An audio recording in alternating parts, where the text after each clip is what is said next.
নমস্কার সবাইকে, আবারও চলে এসেছি আরেকটা নতুন ছোট্ট ব্লগ নিয়ে। কিছুদিন যাবৎ কাজের চাপ সত্যি বলতে অনেকটাই বেশি ছিল। আর এই কাজের চাপের মধ্যে নিজের জন্য সময়টাই বের করা হচ্ছিল না। তাই ভাবলাম একটু কাজের ফাঁক থেকে একটু বিরতি নিয়ে নিজের পা দুখানির একটু সেবা করা যাক।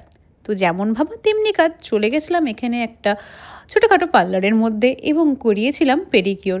যখন পাগুলোকে ম্যাসাজ করছিল মনে হচ্ছিল যেন সমস্ত ক্লান্তি দূর করে দিচ্ছে।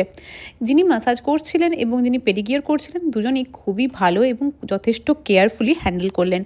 এখানে এটা আমার প্রথম পেডিকিওর করা। যতই ভাবি যে প্রেশার নেব না কিন্তু সেটা হয়ে ওঠে না, কোনো না কোনো দিক থেকে ঠিক না ঠিক কোথাও না কোথাও প্রেশার ঠিক চলেই আসে। তো সেটা আগে থেকে ভাবাই যায় না, আর তখন মনে হয় যে না আজকে এই কাজটা করে নিই, কালকে এটা করতে হবে না।